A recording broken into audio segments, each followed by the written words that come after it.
সম্মানিত মুসল্লিয়ানে কেরাম, শুরুতেই মহান রব্বুল ইজ্জতের দরবারে শুকরিয়া আদায় করি, যিনি আমাদের সকলকে পবিত্র মুহররম মাসের তৃতীয় জুমা আদায় করার জন্য ঐতিহ্যবাহী বাইতুল ইজ্জত জামে মসজিদের মধ্যে আসার তৌফিক দান করেছেন। এই জন্য মাবুদের দরবারে সকলে শুকরিয়া দান করি আলহামদুলিল্লাহ। অসংখ্য অসংখ্য দুরূদ ও সালাম পেশ করছি নূরের নবী, রহমতের নবী, কুল কায়নাতের নবী, আল্লাহর প্রিয় হাবিবের কদম মোবারকে, আল্লাহুম্মা আমিন বলে। এবং সাথে সাথে আরো অসংখ্য দুরূদ ও সালাম পেশ করছি আলে রাসূলে পাকের কদম মোবারকে।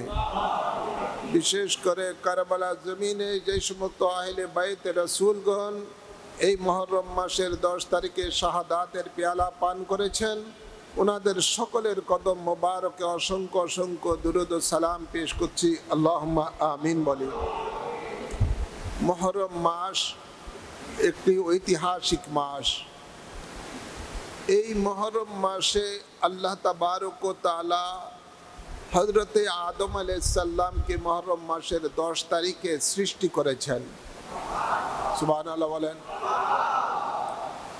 আমাদের আদি পিতা আদম আলাইহিস সালামকে আল্লাহ তাবারক ওয়া তাআলা এই মুহররম মাসের 10 তারিখে জান্নাতের মধ্যে প্রবেশ করেছেন।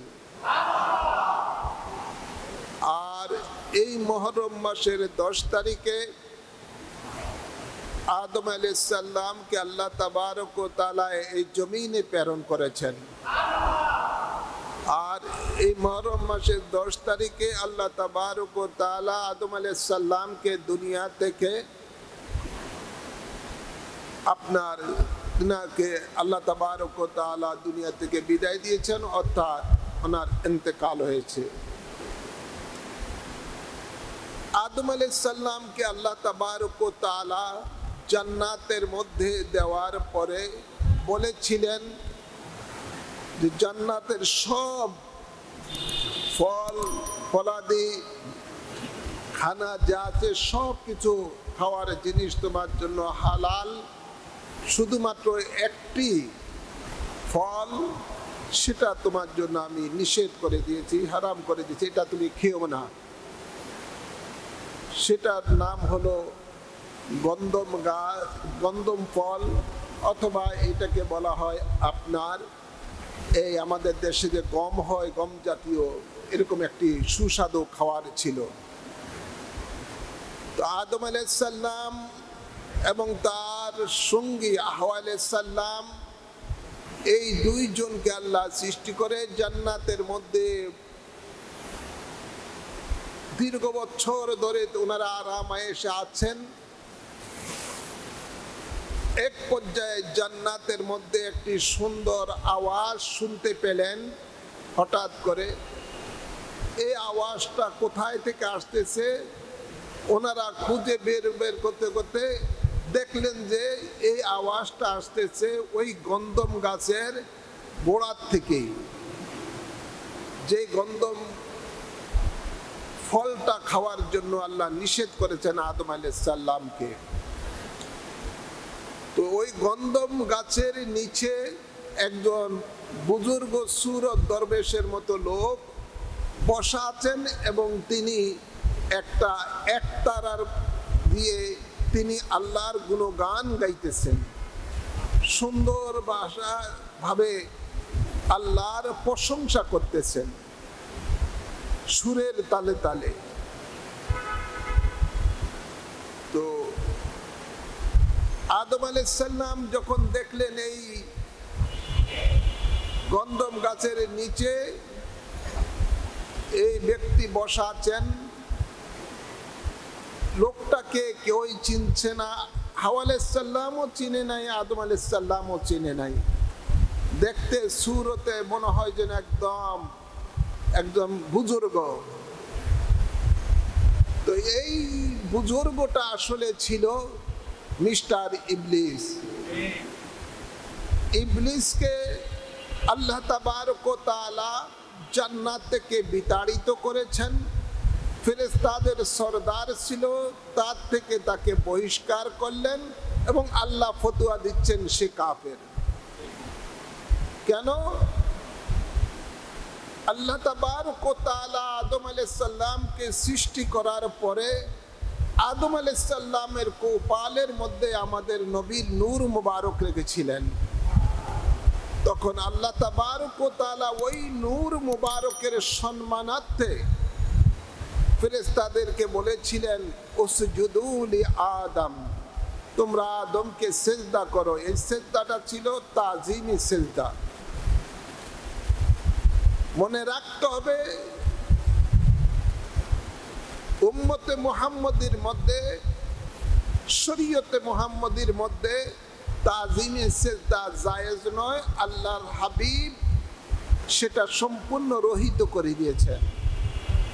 এটা ছিল আদম আলাইহিস সালামের জন্য আল্লাহর পক্ষ থেকে এই সম্মানার্থে, ফেরেশতাদের জন্য এই সিজদাটা ছিল তাজিমি সিজদা। সকল ফেরেশতা সিজদা করলেন ইল্লা ইবলিসা, একমাত্র ইবলিস ছাড়া।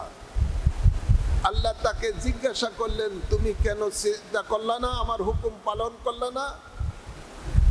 ইবলিস ওই সময় বলেছিলেন যে আমাকে সৃষ্টি করেছেন আগুন দ্বারা, আদমকে সৃষ্টি করেছেন মাটি দ্বারা, সুতরাং মাটি থেকে আগুন শ্রেষ্ঠ, আমি শ্রেষ্ঠ হয়ে মাটিকে সিজদা করতে পারবো না, যত সিজদা আছে আপনাকে করব। তখনই আল্লাহ তাবারক ওয়া তাআলা বলেছিলেন আবা ওয়াস্তাকবারা ওয়া কানা মিনাল কাফিরিন, তুমি কাফেরদের অন্তর্ভুক্ত। তাকে ওই সময় আল্লাহ এই জান্নাত থেকে বিতাড়িত করলেন।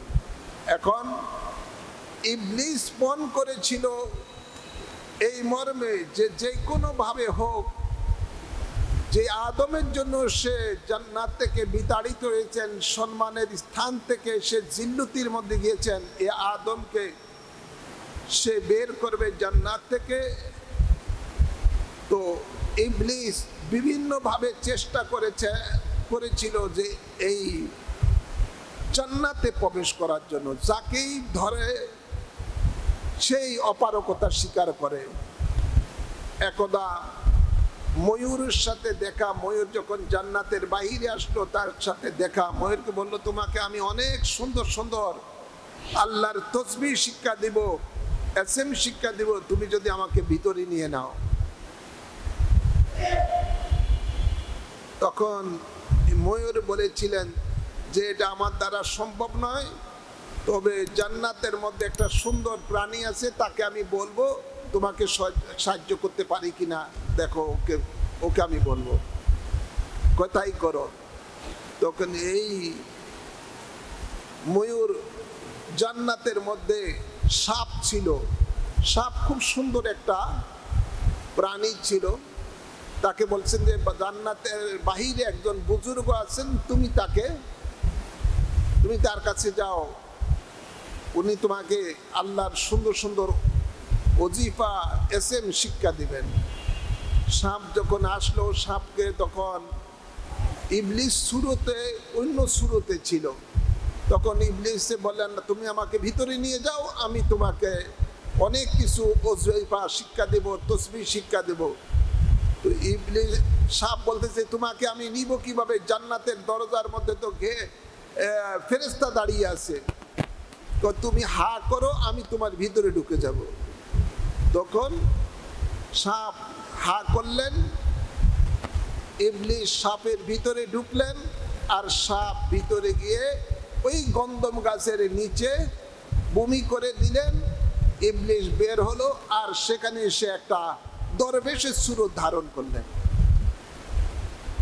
বসে সে এই সর্বপ্রথম আল্লাহর এই তসবিহ ওখানের মধ্যে জান্নাতের মধ্যে গাছের নিচে বাদ্য সহকারে মানে চালু করলেন।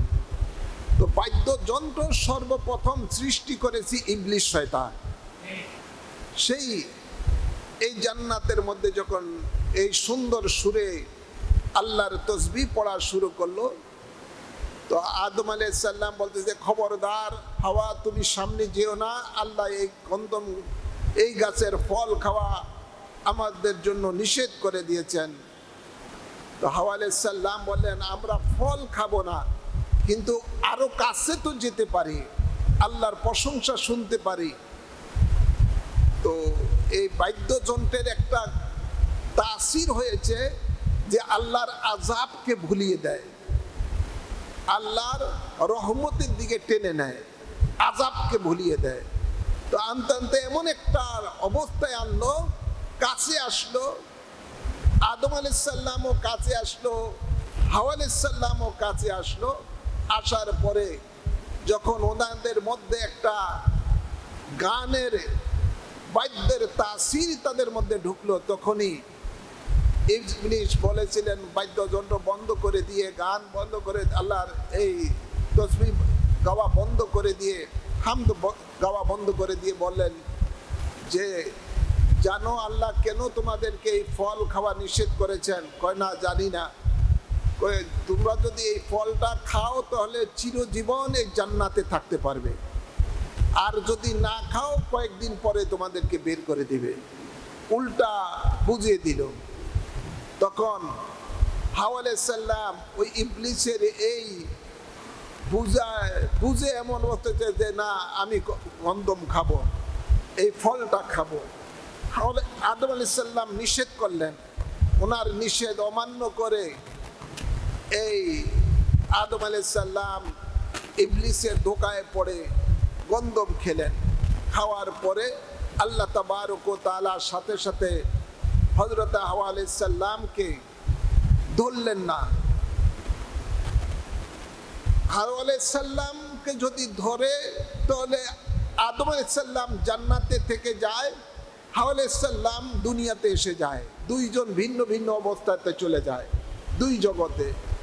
তাই তাকে আল্লাহর সাথে সাথে হাওয়া আলাইহিস সালামকে ধরলেন না। হাওয়া আলাইহিস সালাম বলতে, দেখো আমি তো গন্ধম খাইছি, আমার তো কিছু হয় নাই, তুমিও খাও। পরে দিয়ে স্ত্রীর কথায় পড়ে আর শয়তানের ধোঁকায় পড়ে আদম আলাইহিস সালাম গন্ধম ফল খেলেন। খাওয়ার সাথে সাথে আল্লাহ তাবারক ওয়া তাআলা তাদেরকে দুইজনকে পাকড়াও করলেন যে, আমার হুকুম অমান্য করেছো, এই জান্নাতের মধ্যে তোমাদের থাকার আর অধিকার নাই। জান্নাতি পোশাক তাদের দেহ থেকে অটোমেটিক খুলে গেল। আল্লাহ তাবারক ওয়া তাআলা আদম আলাইহিস সালামকে নিক্ষেপ করলেন, ফালালেন আপনার শ্রীলঙ্কার মধ্যে, আর হাওয়া আলাইহিস সালামকে পাঠালেন জিদ্দার মধ্যে। দুইজন দুই দেশের মধ্যে দুইজনে তাদের এই অপরাধের জন্য আল্লাহর দরবারে এত কান্না করলেন, কিতাবে পাওয়া যায় প্রায় 350 বছর কেঁদেছিলেন।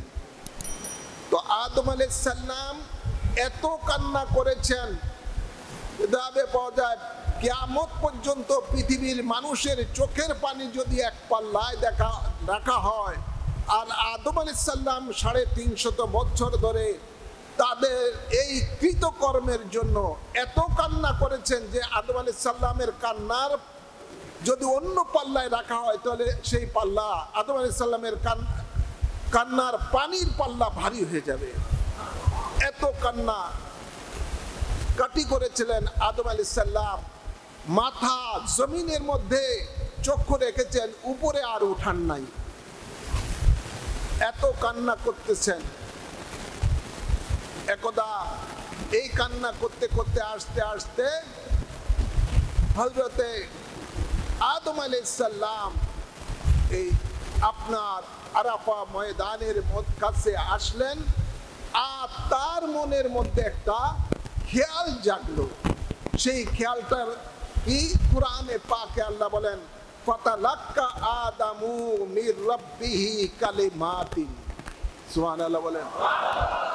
আদম আলাইহিস সালামের কলবের মধ্যে, অন্তরের মধ্যে কিছু কলেমা জাগ্রত হলো। কলেমা জাগ্রত হলো। ফাতাবা আলাইহি ইন্নাহু ওয়াত তাওয়াবুর রহিম। তো আল্লাহ তাবারক ওয়া তাআলা তার অন্তরের মধ্যে কি কলেমা দিলেন, সেই কলেমাটা হলো এটাই, যে আদম আলাইহিস সালাম 350 বছর কাদার পরে তার ফরিয়াদ আল্লাহ শুনেন নাই।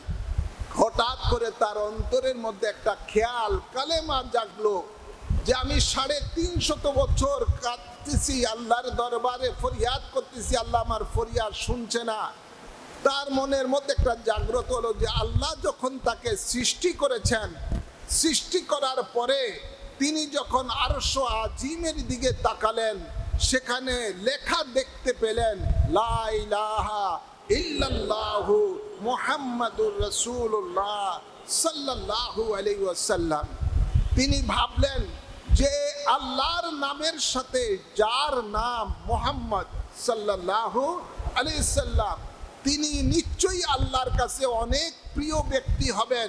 তাই তিনার মধ্যে এই কলেমা জাগলো যে আল্লাহ, মুহাম্মদ সাল্লাল্লাহু আলাইহি সাল্লামের উসিলা নিয়ে তোমার দরবারে আমি ফরিয়াদ করছি, আল্লাহ তুমি আমাকে মাফ করে দাও।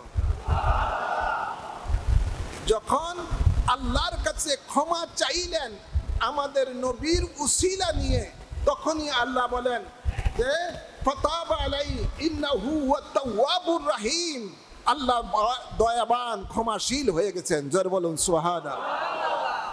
আল্লাহ তাবারক ওয়া তাআলা বলেন, ও আদম, যার উসিলা নিয়ে আমার কাছে তুমি ক্ষমা চাচ্ছ, তাকে তো এখনো আমি দুনিয়াতে পাঠাই নাই, তুমি তাকে চিনলা কিভাবে? আদম আলাইহিস সালাম বলেন, আল্লাহ আমাকে যখন তুমি তৈয়ার করেছো, সৃষ্টি করেছো, তখন আমি আরশ আজিমের দিকে তাকিয়ে তোমার নামের সাথে তোমার এই মুহাম্মদ সাল্লাল্লাহু আলাইহি সাল্লামের নাম আমি দেখতে পেয়েছি। তাই আজকে আমি ভাবলাম তোমার কাছে তিনি সবচেয়ে বেশি প্রিয় হবেন, যেহেতু তোমার নামের সাথে তার নাম, তাই আমি ওনার উসিলা নিয়ে তোমার দরবারে ফরিয়াদ করেছি। আল্লাহ বলে, রে আদম শোনো, 350 বছর আগে যদি আমার এই বন্ধুর নাম তুমি নিয়ে আমার কাছে ফরিয়াদ করতে, আর তার উসিলা নিয়ে, আমি তোমার ফরিয়াদ সাথে সাথে কবুল করতাম। এবং এটা জেনে দেখো, এ আদম, আমার বন্ধুকে যদি সৃষ্টি না করতাম, তুমি আদমকে আমি সৃষ্টি করতাম না। তো আরো জেনে দেখো, লাউলা কালামা খালাকতুল আফলাক, আমার বন্ধুকে যদি আমি সৃষ্টি না করতাম, 7 আসমান সৃষ্টি আমি করতাম না। লাউলাকা লামা খালাকতুদ দুনিয়া, আমি যদি তাকে সৃষ্টি না করতাম, এই দুনিয়াগুলিও সৃষ্টি করতাম না। আরো আল্লাহ বলেন, লাউলাকা লামা আযহারাতুর রুবুবিয়্যা, যদি তাকে আমি সৃষ্টি না করতাম, আমি খোদার খোদাইত্বই প্রকাশ করতাম না। সেই আদম আলাইহিস সালামের দোয়া আল্লাহ কবুল করেছেন এই 10ই মুহররম তারিখে। সুবহানাল্লাহ বলেন। তো আল্লাহ তাবারক ওয়া তাআলা আদম আলাইহিস সালামকে আরেকটিও দোয়া শিক্ষা দিয়েছেন, রব্বানা যালামনা আনফুসানা ওয়া ইল্লাম তাগফির লানা ওয়া তারহামনা লানাকুনান্না মিনাল খাসিরিন। যাই হোক, তো আদম আলাইহিস সালাম আমাদেরকে শিক্ষা দিয়েছেন এটাই যে আল্লাহ তাবারক ওয়া তাআলার কাছ থেকে যদি তুমি ক্ষমা পেতে চাও, দুনিয়া এবং আখিরাতের নিয়ামত পেতে চাও, নবী ছাড়া কোনো উপায় নাই। নবীর উসিলা নিয়ে আল্লাহর কাছে চাও, নবীর উসিলা নিয়ে আল্লাহর কাছে চাও, আল্লাহ তোমার আশা পূরণ করবেন। তো আজকে আমরা দেখতে পাই সালাফি ওয়াহাবিরা, সালাফি ওয়াহাবিরা এই দেশের মধ্যে জঙ্গি গ্রুপটা, এই সালাফি ওয়াহাবি ইসলামের নামে যেগুলো জঙ্গিবাদ সৃষ্টি করছে, সন্ত্রাসী সৃষ্টি করছে, এই সালাফি গ্রুপেরা এখন নতুন কায়দায় ফতুয়াবাজি করছে বিভিন্ন মিডিয়ার মাধ্যমে, ইলেকট্রনিক্স মিডিয়ার মাধ্যমে, যে তারা আজকে আল্লাহর সাথে রসুলে পাকের নাম দেখতে চায় না। নাউজুবিল্লাহ বলেন। আজকে দেখি বিভিন্ন জায়গা, বিশেষ করে উত্তরবঙ্গে বেশি এগুলোর প্রভাব, চাঁপাইনবাবগঞ্জ, বগুড়া ইত্যাদি ওইসব এলাকার মধ্যে বেশি তাদের প্রভাব, যে তারা লা ইলাহা ইল্লাল্লাহু মুহাম্মাদুর রাসূলুল্লাহ সাল্লাল্লাহু আলাইহি সাল্লাম এই কলেমা অনেক মসজিদের মধ্যে লেখা, প্রায় মসজিদে মানুষে লেখে থাকে। ওইসব এলাকার মধ্যে এরা ফতোয়া দিচ্ছে যে এই লা ইলাহা ইল্লাল্লাহর সাথে মুহাম্মদ রাসূলুল্লাহ থাকতে পারবে না, পাশাপাশি থাকতে পারবে না, এটা শিরক। এই জন্য তারা মুহাম্মদ রাসূলুল্লাহ নাম কেটে দিচ্ছে। আর যেখানে আল্লাহু এক পাশে লেখা, আরেক পাশে মিম্বরের এখানে মুহাম্মদ লেখা, মুহাম্মদ নাম তারা কেটে দিচ্ছে। নাউযুবিল্লাহ বলেন। তারা আল্লাহর সাথে মুহাম্মদ সাল্লাল্লাহু আলাইহি সাল্লামের নাম বরদাস্ত করতে পারে না। এটা হলো উগ্রবাদী সালাফি ওয়াহাবিদের এই কাজ এবং ফতোয়া। এবং তারা এও ফতোয়া দিচ্ছে যে উসিলা ধরা শিরক। নাউযুবিল্লাহ বলেন। তারা বলে উসিলা ধরা শিরক। আমাদেরকে আদম আলাইহিস সালাম শিক্ষা দিচ্ছেন, মানুষের আদি পিতা আদম আলাইহিস সালাম শিক্ষা দিচ্ছেন যে আমি 350 বছর ধরে আল্লাহর দরবারে কেঁদেছিলাম, আল্লাহ আমার ফরিয়াদ শুনে নাই। যখনই আমি মুহাম্মদ সাল্লাল্লাহু আলাইহি সাল্লামের উসিলা নিয়ে আল্লাহর দরবারে ফরিয়াদ করেছি, আল্লাহ আমার ফরিয়াদকে শুনেছেন। সুবহানাল্লাহ বলেন। আল্লাহ তাবারক ওয়া তাআলা কোরআনে পাকে ইরশাদ করেন, ইয়া আইয়ুহাল্লাযীনা আমানুত্তাকুল্লাহা ওয়াবতাগু ইলাইহিল ওয়াসিলা। সুবহানাল্লাহ বলেন। আল্লাহ বলেন, হে ঈমানদার বান্দা আমার, তোমরা আল্লাহকে ভয় করো এবং আমি আল্লাহকে পাওয়ার জন্য উসিলা তালাশ করো। ওয়াবতাগু ইলাইহিল ওয়াসিলা, তোমরা উসিলা তালাশ করো। উসিলা কি? উসিলা মানে মাধ্যম, উসিলা মানে ওয়াস্তা, আরবিতে বলে ওয়াস্তা অথবা বাংলাতে মাধ্যম। সেই মাধ্যমটা কি হবে? যে এটাই, যে যার কাছে সবচেয়ে বেশি প্রিয় তাকে নিয়ে কোনো কিছু কারো কাছে চাওয়াটার নামই হলো উসিলা। কি বলেন?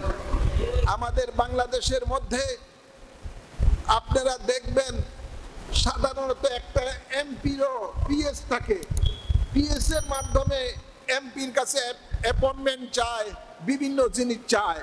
মন্ত্রীর কাছেও পিএস থাকে, থাকে নাকি থাকে না? মন্ত্রীর কাছে পিএস ইত্যাদি থাকে, প্রধানমন্ত্রীর কাছে আরো বেশি প্রোটোকল থাকে। ওদের মাধ্যমে, সেই পিএস এর মাধ্যমে পিএস বিভিন্ন ধরনের থাকে, ওদের মাধ্যমেই তার কাছে যেতে হয়। এটা হলো দুনিয়ার একটা সিস্টেম। আল্লাহ তাবারক ওয়া তাআলা এমন সিস্টেম তার এই দুনিয়ার মধ্যে করে দিয়েছেন যে যা কিছু দুনিয়াতে আল্লাহর বান্দা চায়, বান্দি চায়, তারা যেন আল্লাহর কাছে তার প্রিয় বন্ধুর উসিলা নিয়ে যায়।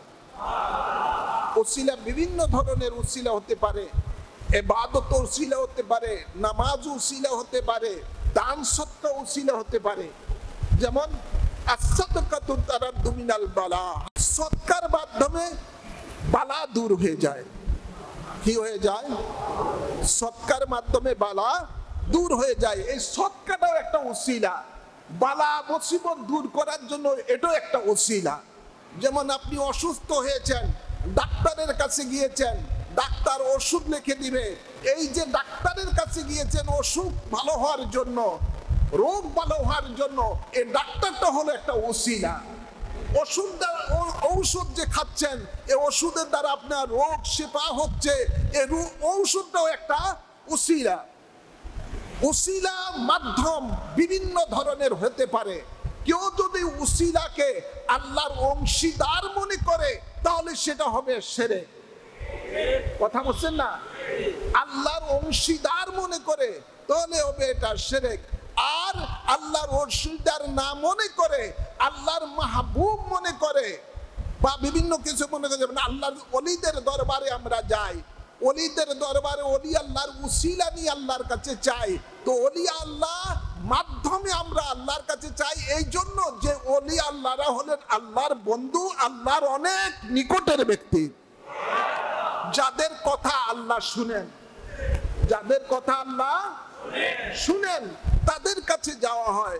তো ওনারা আল্লাহর ওলিরা হলেন উসিলা, দেনেওয়ালা তো হলেন আল্লাহ, দেনেওয়ালা হলেন আল্লাহ।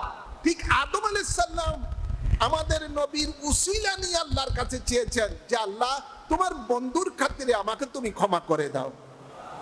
যেমন উসিলা শিক্ষা দিয়েছেন আল্লাহর হাবিব স্বয়ং নিজে উম্মতকে। রাসূল পাক সাল্লাল্লাহু আলাইহি সাল্লামের দরবারে এক অন্ধ ব্যক্তি এসেছিলেন, এসে রাসূল পাককে বলেছেন, ইয়া রাসূলুল্লাহ সাল্লাল্লাহু আলাইহি সাল্লাম, আমার দুইটা চক্ষু অন্ধ, আপনি যদি একটু মেহেরবানি করেন আমার দুইটা চক্ষু ভালো হয়ে যায়। যেহেতু সাহাবীদের আকীদা যে রাসূল পাক সাল্লাল্লাহু আলাইহি সাল্লাম বলেন দাফিউল বালা, সুবহানাল্লাহ বলেন না। যেমন রাসূল পাক সাল্লাল্লাহু আলাইহি সাল্লাম যখন বদরের যুদ্ধ চলছিল, এক সাহাবী যুদ্ধ করতে করতে কাফেরদের তলোয়ারের আঘাতে তার চক্ষুটা বের হয়ে গিয়েছিল। আল্লাহ নবীর কাছে ওই বের হওয়া চক্ষু হাতে নিয়ে উপস্থিত হলেন, ইয়া রাসূলুল্লাহ আমি যুদ্ধ করতে পারছি না, আমার চক্ষু তো বের হয়ে গেছে কাফেরের তলোয়ারের আঘাতে। আল্লাহ নবী বলেন তোমার চক্ষুটা আমার হাতে দাও। আল্লাহ নবী হাতে নিলেন, তিনি আল্লাহ নবী ওই চক্ষুটা তার ওই সাহাবীর যে যথাস্থানে চক্ষুটা যে জায়গা ছিল সেই জায়গার মধ্যে বিসমিল্লাহির রহমানির রহিম করে এভাবে লাগিয়ে দিলেন। লাগানোর সাথে সাথে ওই চক্ষু ভালো হয়ে গেছে। তো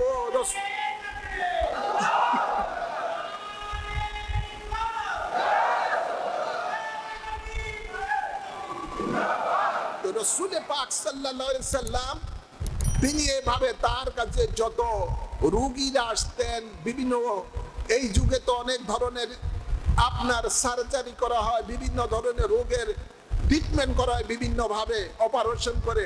দয়াল নবীর কাছে আসলে রাসূল পাককে আল্লাহ এত পাওয়ার দিয়েছেন যে তার হাত মুবারক রাখলে সাথে সাথে সে রোগ সুস্থ হয়ে যায়, রোগ ভালো হয়ে যায়।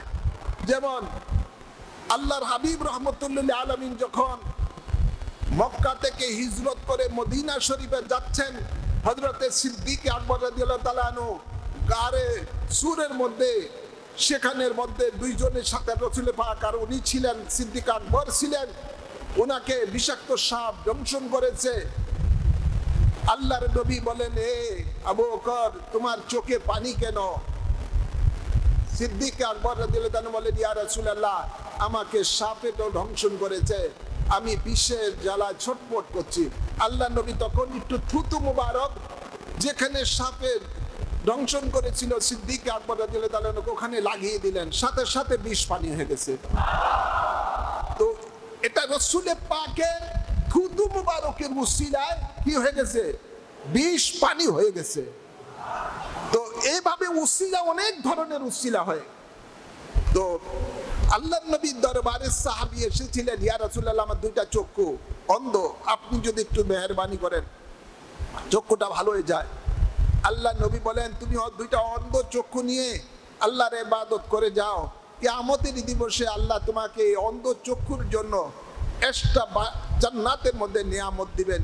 তাকে অনেক বললেন, সান্ত্বনা দিলেন, তার মনে মানছে না যে দুনিয়াতে রাসূল পাককে না দেখে ঈমান এনেছেন, আল্লাহ নবীকে একটু দেখার মন চায়, চক্ষুটা চায়, অন্ধ চাই শুধু চক্ষু, অন্য কিছু চায় না। তা আল্লাহ নবী বলেন যাও আমি তোমাকে একটা আমল দেই, এই আমলটা করো। ইচ্ছা করলে নবী সাথে সাথে ভালো করে দিতে পারতেন। ঈসা আলাইহিস সালামের কাছে কুষ্ঠরোগীরা আসলে তার হাতের মধ্যে, তার ওই কুষ্ঠরোগীর গায়ের মধ্যে হাত বুলালে সাথে সাথে কুষ্ঠরোগ ভালো হয়ে যেত, এটা কোরআনে পাকে। এমনি ঈসা আলাইহিস সালাম যদি মাটি দ্বারা কোনো পাখিকে ফু দিত, সাথে সাথে ওই মাটি বানানো পাখি সাথে সাথে এর মধ্যে প্রাণ এসে যেত, মৃতকে জিন্দা করে দিতে পারতেন। এটা তার মুজিজা। তো আল্লাহ নবীর অসংখ্য মুজিজা আছে, ইচ্ছা করলে ভালো করে দিতে পারতেন। নবী বলেন না, তোমাকে একটা আমল দেই, তুমি আমলটা যে করো।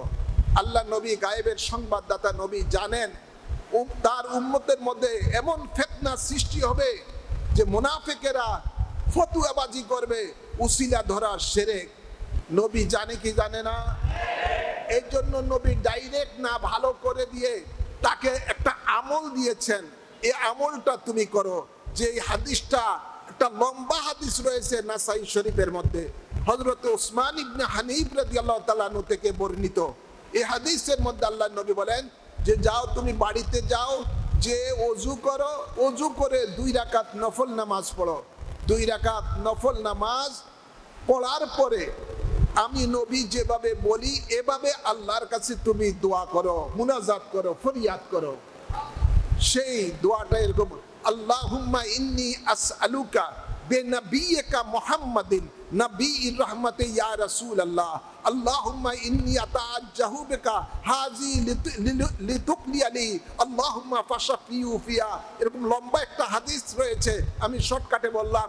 আল্লাহর নবী বলেন তুমি এভাবে আল্লাহর কাছে দোয়া করো যে আল্লাহ আমি আপনার কাছে সুয়াল করতেছি, ফরিয়াদ করতেছি নবী মুহাম্মদের উসিলা নিয়ে।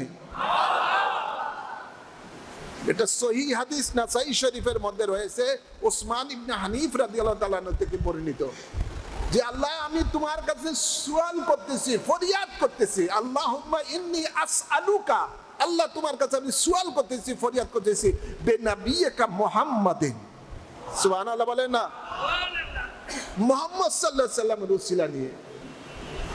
তো এই দোয়া যখন পূর্ণাঙ্গ শেষ করলেন তখন সাথে সাথে ওই অন্ধ ব্যক্তিটার চক্ষু দুইটা ভালো হয়ে গেছে, চক্ষু দুইটা ভালো হয়ে গেছে। ভাইয়ের আবার তো হাদিস শরীফের দ্বারা প্রমাণ যে আল্লাহর কাছে কেউ যদি কিছু চাওয়ার ইচ্ছা রাখে, পাওয়ার ইচ্ছা রাখে, তারা যেন রসুলে পাকের উসিলা নিয়ে চায়। আদম আলাইহিস সালাম আমাদেরকে শিক্ষা দিচ্ছেন যে দেখো গুনাহ মোচন যদি করতে চাও, দুনিয়ার কিছু নিয়ামত, আখিরাতের নিয়ামত পেতে চাও, তাহলে নবীর উসিলা ধরো। নবী ছাড়া কোনো উপায় নাই, নবী ছাড়া কোনো উপায়, কোনো উপায় নাই। নবী আমাদের জন্য কান্ডারি। মদিনা শরীফের মধ্যে রয়েছে, আপনারা কেউ যদি যান, মিম্বর শরীফের পাশে একটা ছোট্ট একটা গেটের মতো দেওয়া আছে, ওই গেটের মধ্যে এই হাদিসটা লেখা আছে শাফাআতি লিহালিল কাবায়ের মিন উম্মতি, সুবহানাল্লাহ বলেন না। নবী বলেন আমার শাফায়াত রবে আমার গুনাহগার উম্মতের জন্য। তো নবীর শাফায়াত এটাও তো আমাদের জন্য একটা উসিলা। নবী হাউজে কাউসারের পানি পান করাবেন, আমাদের পিপাসা নিবারণ করবেন, এটাও তো একটা উসিলা। পুল সিরাত নবী পার করাবেন, এটাও একটা উসিলা। তো অথচ বর্তমান সময়ের মধ্যে সালাফি ওয়াহাবিরা ফতোয়াবাদ কি করছে যে নবীর উসিলা ধরা জায়েজ না, কোনো উসিলা ধরাই জায়েজ না, উসিলা ধরা শিরক। নাউজুবিল্লাহ বলেন। হ্যাঁ আমার বাবার আমার, এই আল্লাহ 18,000 আলম সৃষ্টি করেছেন, 80,000 মখলুকাত। এই আলমে দুনিয়ার খালকের মধ্যে, এই আলমে খালক, আলমে দুনিয়া, এই আলমে খালকের মধ্যে আরশ আজিমের নিচে আল্লাহ এই 18,000 বলেন, 80,000 আলম বলেন, এর অর্ধেক হলো এই আরশ আজিমের নিচে। এই আরশ আজিমে আলমে খালক, এর মধ্যে যা কিছু আল্লাহ সৃষ্টি করেছেন সব কিছু মাধ্যম দিয়ে আল্লাহ সৃষ্টি করেছেন, এবং এখানে যা দুনিয়াতে যা কিছু হচ্ছে সব কিছু মাধ্যম হচ্ছে, ডাইরেক্ট এখানের মধ্যে কোনো কিছুই ডাইরেক্ট নয়, সব মাধ্যমের মাধ্যমে হচ্ছে। মানুষ দুনিয়াতে এসেছে মানুষের মাধ্যমে, মা বাপের মাধ্যমে মানুষ দুনিয়াতে সৃষ্টি হয়েছেন, যত কিছু আছে সব কিছু মাধ্যম, আর এই মাধ্যমটাই হলো উসিলা। তো আল্লাহ তাবারক ওয়া তাআলা আদম আলাইহিস সালামের দোয়া এই 10 মুহররমে কবুল করেছেন নবী পাকের উসিলা নিয়ে। আমাদের নবীর উসিলা নিয়ে যখন কিছু ওনা আল্লাহর কাছে ফরিয়াদ করেছেন, তখনই আল্লাহ তার ফরিয়াদকে কবুল করেছেন। তা আমাদের কর্তব্য হবে যে 10 মুহররম আমাদেরকে শিক্ষা দিচ্ছেন এই জিনিসটা যে আল্লাহর কাছে যদি আমরা কিছু চাই, কিছু পেতে চাই, তাহলে যেন আমরা আল্লাহর হাবিবের উসিলা নিয়ে আল্লাহ যেন আল্লাহর কাছে চাই। আল্লাহ কবুল করুন, আল্লাহ কবুল করুন। চার মযহাবের ইমামের আকীদা হলো উসিলা ধরা জায়েজ, এবং চার তরিকতের ইমামের আকীদা হলো উসিলা ধরা জায়েজ। ভাইরা আমার, আজ এই ফিতনা ফাসাদের জমানার মধ্যে আল্লাহ তাবারক ওয়া তাআলা আমাদেরকে আল্লাহর মাহবুব বান্দাদের দামানের নিচে আশ্রয় নেওয়ার জন্য বলেছেন। এই ওনাদের দামানের নিচে আশ্রয় নেওয়াটা হলো আল্লাহর ওলিদের একটা উসিলা। আল্লাহর ওলিরা হলেন উসিলা। যেমন আল্লাহ তাবারক ওয়া তাআলা ইরশাদ করেন, ইয়া আইয়ুহাল্লাযীনা আমানুত্তাকুল্লাহা ওয়া কুনু মা'আস সাদিকিন। হে ঈমানদার বান্দা, তোমরা আমি আল্লাহকে ভয় করো এবং আমার সাদিকিন বান্দা যারা, আমার মাহবুব বান্দা যারা, আমার সত্যবাদী বান্দা যারা, তাদের সাথে তোমরা মিশে থাকো, তাদের সাথে তোমরা মিশে থাকো। আজ আল্লাহর ওলিদের দামানের নিচে আশ্রয় নিতে আল্লাহ বলেছেন, আর এই আশ্রয় নেওয়াটা হলো একটা উসিলা, একটা মাধ্যম। বাংলাদেশ আজকে যে অবস্থায় পড়ে আছে, যে অবস্থা বাংলাদেশটা বর্তমানে চলছে, মুহররম মাস, এক কারবালা হয়েছিল, ইমাম হুসাইন আওলাদে রাসূলের শাহাদাতের দিনে।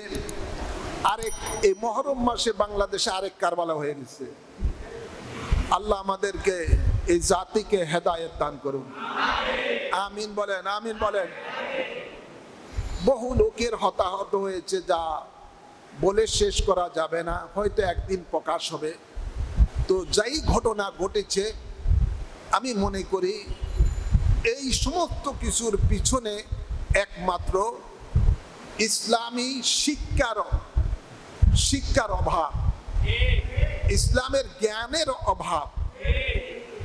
আসলে বাংলাদেশের মধ্যে যদি শতকরা 90% মুসলমান বা আরো বেশি মুসলমান হয়, কিন্তু এখনো পর্যন্ত ইসলাম আমাদেরকে কি শিক্ষা দিয়েছেন আমরা এখনো সেই জিনিসটা আমরা মুসলমানেরা জানতে পারি নাই, শিক্ষাও লাভ করতে পারি নাই। বড় আফসোস। আমি একটা কথা বলি, শেষ করে দিচ্ছি। দয়াল নবী বলেন, হুব্বুল ওয়াতান মিনাল ঈমান। দেশকে ভালোবাসা ঈমানের অঙ্গ। সুবহানাল্লাহ বলেন না? দেশকে ভালোবাসা ঈমানের, জোরে বলুন, ঈমানের অঙ্গ। আমাদের মধ্যে কার কতটুকু দেশ প্রেম আছে, মাঝে মাঝে কতগুলো ঘটনার দ্বারা আমরা সেগুলো অনায়াসে দেখতে পাই। কি বলেন? উপরে উপরে দেশের ভালোবাসা এমন দরদ দেখায়, আসলে ভিতরে কিছুই নাই, দেশের ভালোবাসা নাই। দেশকে যে ভালোবাসবে, দেশের মানুষকেও সে ভালোবাসবে। আজকে আপনার মধ্যে আমার মধ্যে ঝগড়াঝাটি হতে পারে, এটা আল্লাহর নবী বলেন তোমরা আপোষের মধ্যে মীমাংসা হয়ে যাবা। তোমাদের পরস্পরের মধ্যে কোনো ঝগড়াঝাটি হলে পরস্পরের মধ্যে তোমরা এটা আলাপ আলোচনার মাধ্যমে মীমাংসিত হয়ে যাও। আর কেউ যদি দুই পক্ষে ঝগড়া লাগে, তৃতীয় পক্ষে কেউ যদি এসে এই ঝগড়াটা মিটিয়ে দেয়, তাহলে তার আমল নামার মধ্যে জিহাদের সওয়াব লেখা হবে। আমাদের দেশে আগুন লাগানোর লোক আছে, নিবানের লোক নাই। কি বলেন, আছে নাকি? নিবানের লোক নাই, লাগানোর লোক আছে। আল্লাহ হেদায়েত দান করুন, আমিন বলেন, আমিন বলেন। তো অনেক লোকেরই হতাহত হয়েছেন, এখন অনেক লোক হাসপাতালে আছে। বড় দুঃখ লাগে, বাংলাদেশের সম্পদগুলো যখন কোন একটা ঘটনা ঘটলেই যখন এগুলো ধ্বংস করার ষড়যন্ত্র করে। নাউজুবিল্লাহ বলেন। যা হয়েছে, যা ঘটেছে আপনারা সবাই জানেন। দেশের সম্পদ, আমি সব সময় দেশের পক্ষে কথা বলি, দেশের জনগণের পক্ষে কথা বলি। দেশের কোনো সম্পদ কেউ যদি ধ্বংস করে আমার তখন হৃদয়ের মধ্যে রক্তক্ষরণ হয়। এই সম্পদ তো কারো বাপের না, কারো দাদার না, এই সম্পদ তো 18 বা 20 কোটি বাংলাদেশের মানুষ যদি থাকে তাদের। বিটিভি বলেন, এটা বাংলাদেশের 18 কোটি জনগণের সম্পদ। মেট্রো রেল বলেন, এগুলো এই দেশের মানুষের সম্পদ।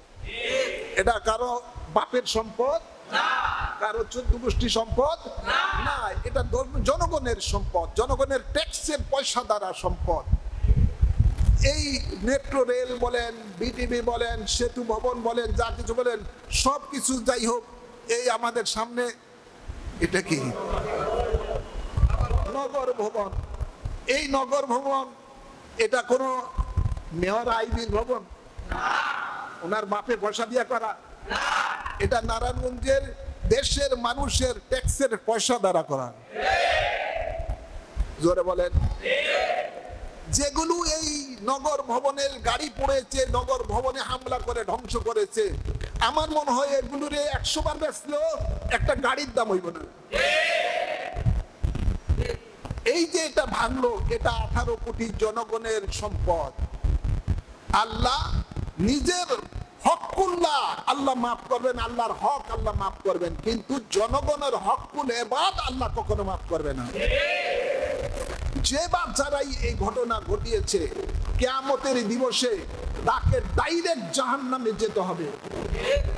তার সে জান্নাতের গন্ধ পাবে না, যদিও বা সে শত শতবার হজ করে, নামাজও পড়ে, রোজা রাখে, হজ করে, যাকাত দেয়, কোনো কিছু তার কবুল হবে না, যেহেতু এই দেশের জনগণ যদি তাকে ক্ষমা না করে, আল্লাহ তাকে ক্ষমা করবেন না। তো যখন তখনই দেশের সম্পদ ধ্বংস করা, এটা হলো বেঈমানি কর্ম, এটা ইমানদারের কর্ম না।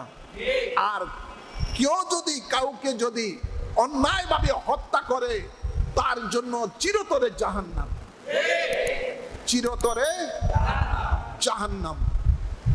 আল্লাহর নবী কেতালু মুসলিমু কুফরুম বলে ঘোষণা দিয়েছেন, একজন মুসলমানকে হত্যা করা এটা কুফরি কর্ম, আর যে কুফরি কর্ম করে তার জন্য ডাইরেক্ট জাহান্নাম। তার কোনো নামাজ, রোজা, হজ, যাকাত কিছুই কবুল হবে না। তো আমরা আজকে দোয়া করব, যারা শহীদ হয়েছেন, অন্যায়ভাবে যারা জুলুমের অত্যাচার হয়েছেন, যারা দুনিয়া থেকে বিদায় নিয়েছেন, আল্লাহ তাদেরকে ক্ষমা করে দেন, তাকে যেন আল্লাহ জান্নাতবাসী করেন, আমিন বলেন। যাদের যে সমস্ত মায়েরা তার সন্তান হারিয়েছেন, বোনেরা তার ভাইকে হারিয়েছেন, আল্লাহ তাদেরকে সবরে জামিল নসিব করুন, আমিন বলেন। দেশ, আমরা সবাই যারা আমরা আছি, আমরা যেন দেশকে ভালোবাসি, এটা আমাদের নবীর শিক্ষা। দেশকে ভালোবাসতে হবে, দেশের মানুষকে ভালোবাসতে হবে, দেশের কোনো ক্ষতি হয় এমন কোনো কাজ করা যাবে না। এটাই হলো দয়াল নবীর শিক্ষা, এটাই হলো ইসলামের শিক্ষা। ইসলাম ভ্রাতৃত্ববোধের শিক্ষা দেয়, ইসলাম দেশপ্রেমের শিক্ষা দেয়, ইসলাম সহমর্মিতার শিক্ষা দেয়, ইসলাম আপনাকে এই শান্তির শিক্ষা দেয়। অশান্তি কখনো ইসলাম শিক্ষা দেয় না। এই জন্য বলে এদের মানুষের মধ্যে, আজকে মুসলমানের মধ্যে যদি ইসলামী জ্ঞান থাকতো, তাহলে সে কখনো কাউকে অন্যায়ভাবে হত্যা করতো না এবং দেশের সম্পদ এভাবে ধ্বংস করতে পারতো না। যেহেতু ইসলামী জ্ঞান না থাকার কারণে আজকে তাদের মধ্যে এই অবস্থাটা হচ্ছে। সবচেয়ে বড় ব্যাপার, যদি কোরআন সুন্নাহর সমাজ ব্যবস্থা থাকতো, তাহলে এরকম অরাজকতা হতো না কখনো। তাই একদিন মানুষ বুঝবে। অনেক সময় বাঙালি একটা কথা আছে, কাঙ্গালের কথা বাসি হইলে ফলে। মানুষ একদিন, এই দেশের মানুষ ঘুষ খাইতে খাইতে খাইতে খাইতে দেখবেন একদিন হুঁশ তাদের আসবে। সেই দিন হয়তো আমরা থাকবো না, আপনারাও থাকবেন না, এমন একটা সময় আসবে মানুষ বুঝতে পারবে মানব রচিত মতবাদ দিয়ে কখনো শান্তি আনা যায় না, একমাত্র কোরআন সুন্নাহর সমাজ ব্যবস্থার দ্বারাই শান্তি আসে। ইহকালও আসে, পরকালও আসে। আমরা যারা দয়াল নবীর আদর্শের বিশ্বাসী, আলহামদুলিল্লাহ বলেন না, আমরা যারা আহলে সুন্নাত ওয়াল জামাতের আকীদার বিশ্বাসী, কোরআন সুন্নাহর সমাজ ব্যবস্থার বিশ্বাসী, আমরা যারা রসুলের পাকের আদর্শে দেশ ও সমাজ চলবে এই কাজ, এই রাজনীতি যারা করেন, আমরা কখনো কারো উপরে একটা ফুলের টুকাও দেই না। জোরে বলেন, আছে এরকম নজির আছে? আমরাও মিছিল করি, কিন্তু এই মিছিলের মধ্যে মানুষের কোনো ক্ষতি করি না, মানুষের কোনো যানবাহন পোড়াই না, মানুষকে কখনো আমরা আঘাত করি না, নিজে আঘাতপ্রাপ্ত হই, অন্যকে আঘাত করি না। আমরা ক্ষমার চোখে দেখি, ক্ষমার চোখে দেখি। এটাই হলো দয়াল নবীর আদর্শ। সুবহানাল্লাহ বলেন। আল্লাহ আমাদেরকে হেদায়েত দান করুন, বাংলাদেশে শান্তি দান করুন। ওয়া মা আলাইনা ইল্লাল বালাগ।